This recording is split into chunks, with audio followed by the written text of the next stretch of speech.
രാമനും ലക്ഷ്മണനും ഋഷ്യമൂക പർവ്വതം കണ്ടു. അതിൻ്റെ അടുത്തേക്ക് നടന്നു തുടങ്ങി. കിഷ്കിന്ധയിലെ വാനര രാജാവായ സുഗ്രീവൻ അന്ന് അവിടെ നാടുകടത്തപ്പെട്ട നിലയിൽ താമസിക്കുകയായിരുന്നു.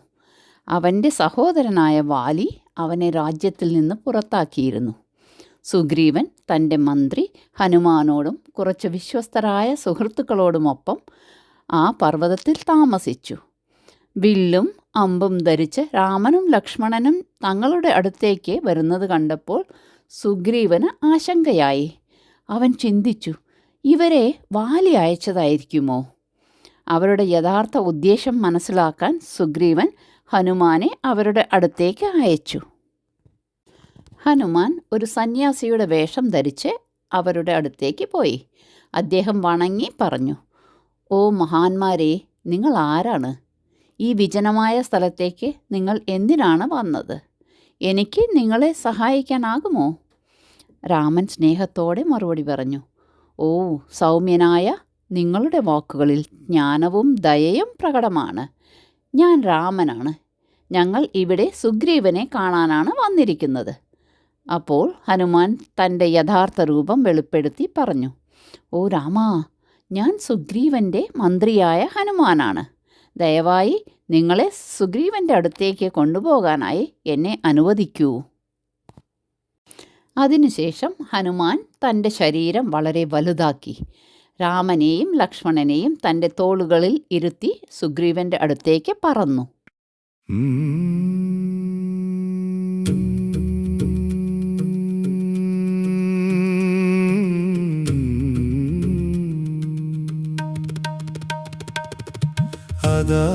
അതാകാശത്തിൽ വായുനന്ദനൻ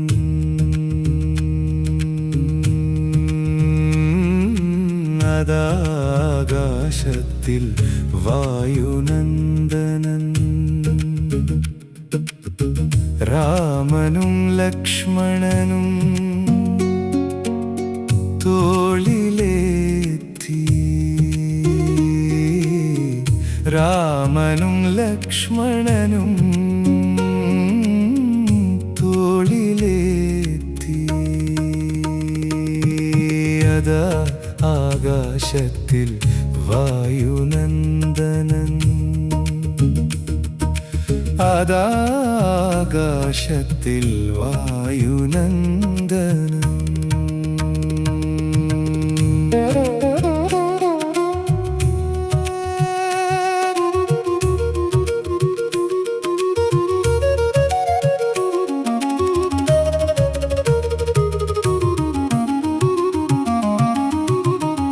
ഋഷ്യമൂക പർവ്വതത്തിലെത്തി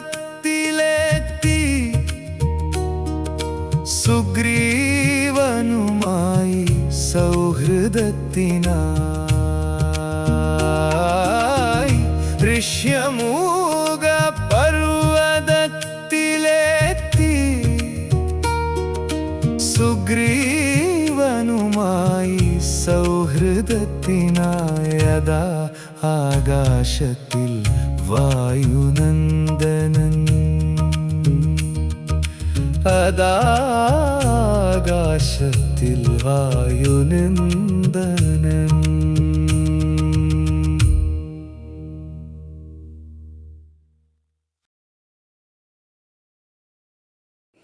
സുഗ്രീവൻ അവരെ ആദരവോടെ സ്വാഗതം ചെയ്തു. രാമൻ പറഞ്ഞു, ഓ സുഗ്രീവ, എൻ്റെ ഭാര്യ സീതയെ രാവണൻ തട്ടിക്കൊണ്ടുപോയിരിക്കുന്നു. ഞാൻ അവളെ അന്വേഷിക്കുകയാണ്. എനിക്ക് നിന്റെ സഹായം വേണം. സുഗ്രീവൻ മുമ്പ് ആകാശത്തിൽ നിന്ന് വീണ ചില ആഭരണങ്ങൾ രാമനെ കാണിച്ചു. അവ സീതയുടേതാണെന്ന് രാമൻ തിരിച്ചറിഞ്ഞു. രാമൻ്റെ കണ്ണുകൾ കണ്ണുനീരാൽ നിറഞ്ഞു. തുടർന്ന് രാമൻ സ്നേഹത്തോടെ സുഗ്രീവനോട് അവൻ എന്തുകൊണ്ടാണ് വനവാസത്തിൽ കഴിയുന്നതെന്ന് ചോദിച്ചു. സുഗ്രീവൻ പറഞ്ഞു, ഓ രാമ, എൻ്റെ സഹോദരനായ വാലിയുമായി എനിക്ക് ഒരു തെറ്റിദ്ധാരണ ഉണ്ടായി. അവൻ എന്നെ പുറത്താക്കുകയും എൻ്റെ ഭാര്യയെ കൊണ്ടുപോവുകയും ചെയ്തു. അവൻ വളരെ ശക്തനാണ്. ഒരു ശാപം കാരണം അവന് ഈ മലയിൽ പ്രവേശിക്കാൻ കഴിയില്ല. അതുകൊണ്ടാണ് ഞാൻ ഇവിടെ താമസിക്കുന്നത്. അവനെ പരാജയപ്പെടുത്താൻ എനിക്ക് സഹായം വേണം. രാമൻ ഉറച്ചതും എന്നാൽ സ്നേഹപൂർവവുമായ ശബ്ദത്തിൽ പറഞ്ഞു, ഓ സുഗ്രീവാ, ഞാൻ ധർമ്മത്തിൻ്റെ പക്ഷത്താണ് നിൽക്കുന്നത്. വാലി ചെയ്തത് തെറ്റായിരുന്നു. ഇപ്പോൾ നീ എൻ്റെ സുഹൃത്താണ്.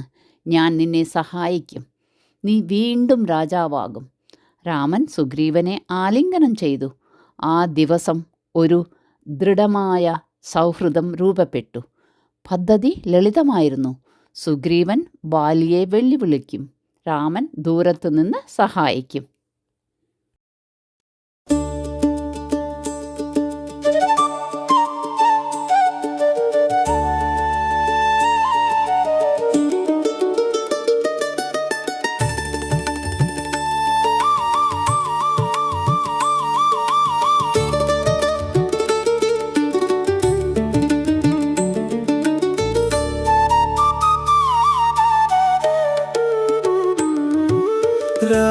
രാമനോടുള്ള സൗഹൃദം സുഗ്രീവന്റെ ജീവിതാധാരം.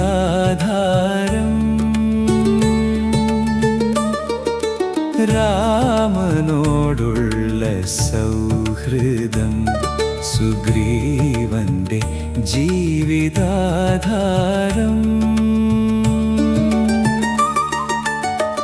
രവികുല സോമന്റെ തണൽ,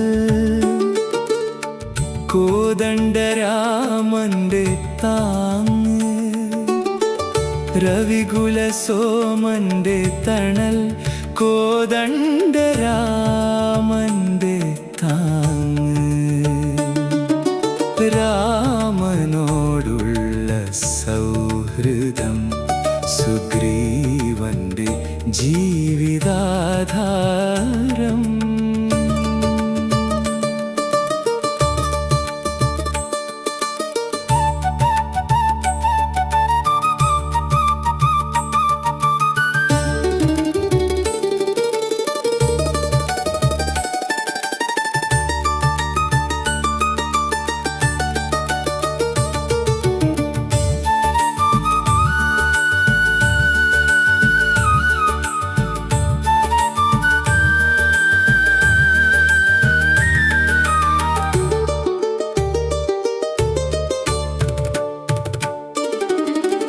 മാരുതി മന്ത്രി സുഗ്രീവൻ രാജാവ് ശുഭദിനങ്ങൾ കിഷ്കിന്ധയിലെത്തി. മാരുതി മന്ത്രി സുഗ്രീവൻ രാജാവ് ശുഭദിനങ്ങൾ കിഷ്കിന്ധയിലെത്തി. രാമനോടുള്ള സൗഹൃദം സുഗ്രീവന്റെ ജീവിതാധാരം. രാമനോടുള്ള സൗഹൃദം സുഗ്രീവന്റെ ജീവിതാധാരം.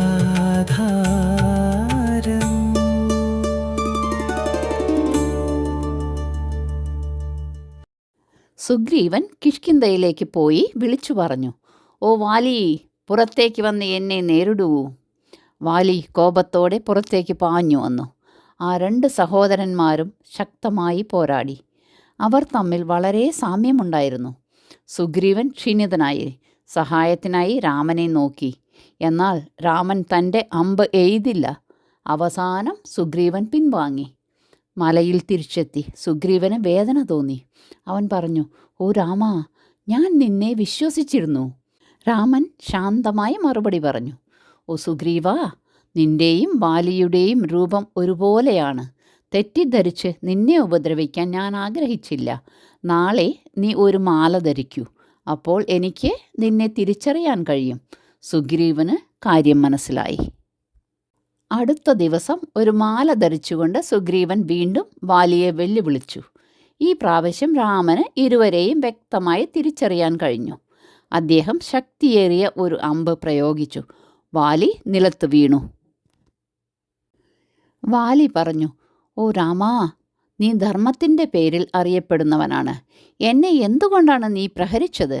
ഞാൻ നിന്നോട് യാതൊരു ദോഷവും ചെയ്തിട്ടില്ല. രാമൻ മറുപടി പറഞ്ഞു, ഓ വാലി, നീ ധീരനും ശക്തനുമാണ്.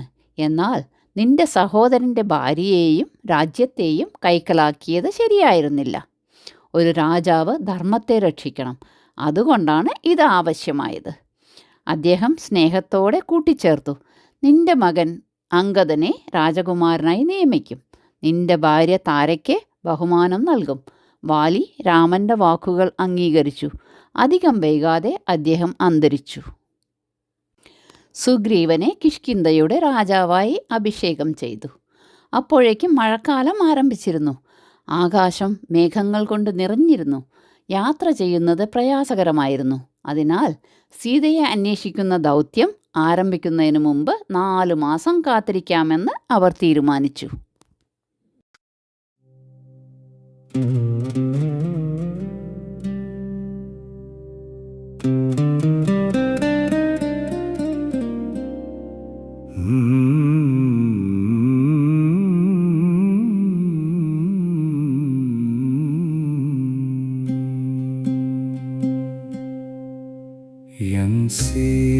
സീതയില്ലാത്ത ജീവിതം എനിക്കിനി ദുസ്സഹം. എൻ സീതയില്ലാത്ത ജീവിതം എനിക്കിനി ദുസ്സഹം. 4 മാസങ്ങൾ ഞാൻ എങ്ങനെ കാത്തിരിക്കുമോ?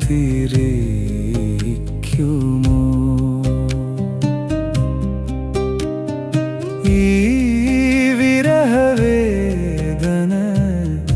ഞാനെങ്ങനെ സഹിക്കുമോ? 4 മാസങ്ങൾ ഞാൻ എങ്ങനെ കാത്തിരിക്കുമോ?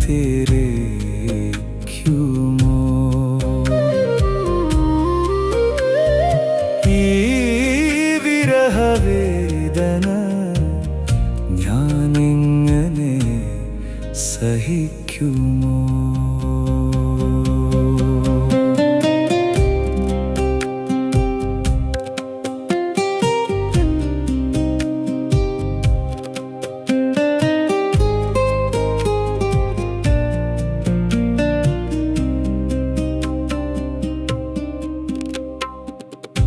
എത്ര കഷ്ടങ്ങൾ എൻ സീത അനുഭവിക്കുന്നുവോ?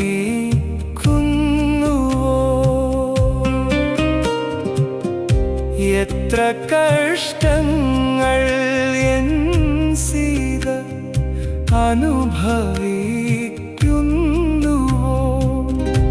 ഏകാന്തതയില്ലവൾ എത്രമാത്രം വിലപിക്കുന്നുവോ?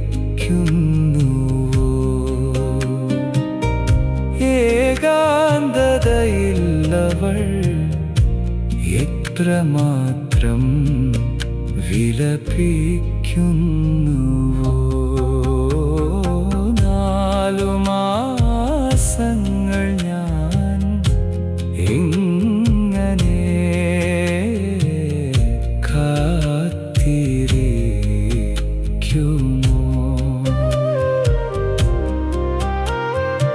ഈ വിരഹവേദന ഞാനെങ്ങനെ സഹിക്കുമോ?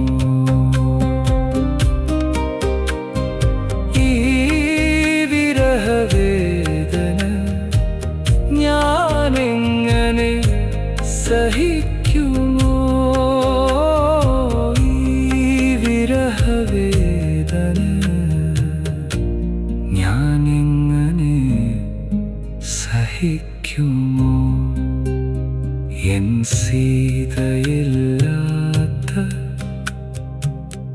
ജീവിതം എനിക്കിനി ദുസ്സഹം.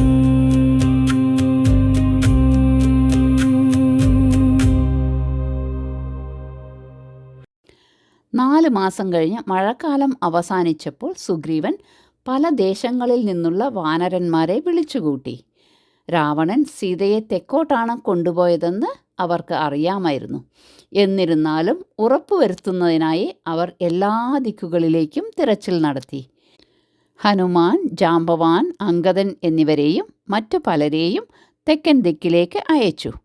രാമന് ഹനുമാനിൽ അഗാധമായ വിശ്വാസമുണ്ടായിരുന്നു. അദ്ദേഹം തൻ്റെ മോതിരം ഹനുമാന് നൽകി പറഞ്ഞു, "ഓ ഹനുമാനേ, നീ സീതയെ കണ്ടെത്തുമ്പോൾ ഇത് അവളെ കാണിക്കുക. അപ്പോൾ നീ എൻ്റെ ദൂതനാണെന്ന് അവൾക്ക് മനസ്സിലാകും." വാനരന്മാർ കടൽ തീരത്തെത്തി. സമുദ്രത്തിനപ്പുറത്ത് വളരെ ദൂരെയായി ലങ്ക സ്ഥിതി ചെയ്തിരുന്നു. അവർ ചിന്തിച്ചു, ഇത്രയും വിശാലമായ ഈ സമുദ്രം ആരാണ് കടക്കുക? പലർക്കും ദൂരത്തേക്ക് ചാടാൻ കഴിയുമായിരുന്നു. എന്നാൽ അത്രയും വലിയൊരു ചാട്ടം നടത്താൻ ആരും ആത്മവിശ്വാസം പ്രകടിപ്പിച്ചില്ല. അപ്പോൾ ജ്ഞാനിയായ വയോധികനായ കരടി ജാംബവാൻ പറഞ്ഞു, "വിഷമിക്കേണ്ട, ഹനുമാന് ഇത് ചെയ്യാൻ കഴിയും." ഹനുമാൻ വിനയത്തോടെ പറഞ്ഞു, "ഞാൻ ഇത്രയും വലിയൊരു ചാട്ടം ഒരിക്കലും നടത്തിയിട്ടില്ല." ജാംബവാൻ പുഞ്ചിരിച്ചുകൊണ്ട് ഹനുമാനെ ഓർമ്മിപ്പിച്ചു, "ഓ ഹനുമാനേ, ബാല്യകാലത്ത് ഒരിക്കൽ നീ സൂര്യനെ ഒരു പഴമാണെന്ന് കരുതി അതിൻ്റെ അടുത്തേക്ക് പറന്നു ചെന്നിരുന്നു. നിനക്ക് മഹത്തായ ശക്തിയുണ്ട്. ആ ശക്തിയെക്കുറിച്ച് നിന്നെ ഞാൻ ഓർമ്മിപ്പിക്കുകയാണ്."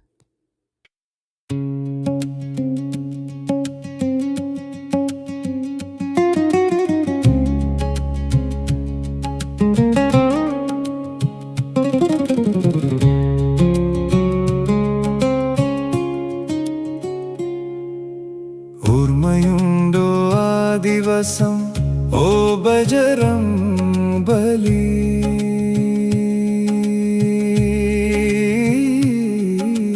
ഓർമ്മയുണ്ടോ ആ ദിവസം, ഓ ബജരംബലി?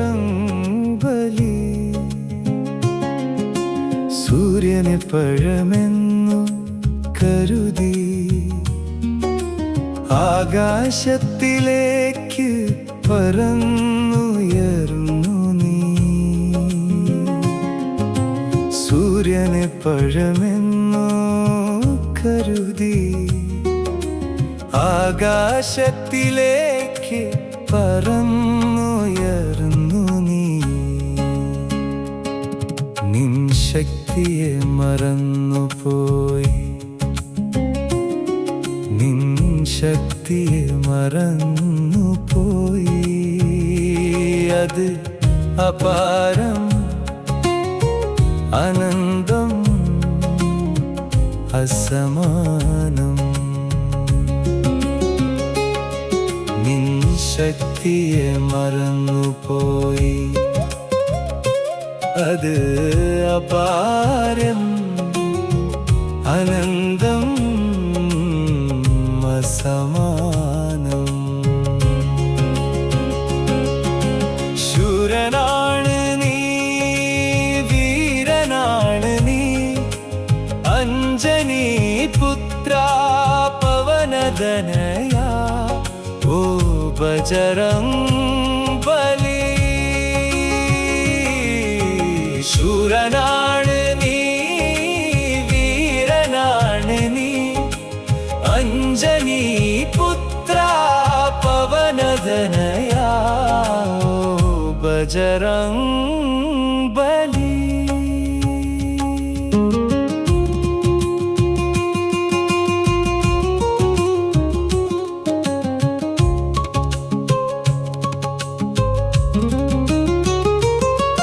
ഈ നൂത്യോജനങ്ങളുള്ള സാഗരം അനായാസം കടന്നു പോകും നീ. ഈ നൂത്യോജനങ്ങളുള്ള സാഗരം അനായാസം കടന്നു പോകും നീ. സൂക്ഷ്മബുദ്ധിയുള്ളവൻ നീ, മഹാബലവാൻ നീ. ജയ് ഹനുമാൻ, ജയ് ഹനുമാൻ, ജയ് ഹനുമാൻ. സൂക്ഷ്മ സൂക്ഷ്മബുദ്ധിയുള്ളവൻ നീ മഹാബലവാൻ നീ ജയ് ഹനുമാൻ ജയ് ഹനുമാൻ ജയ് ഹനുമാൻ.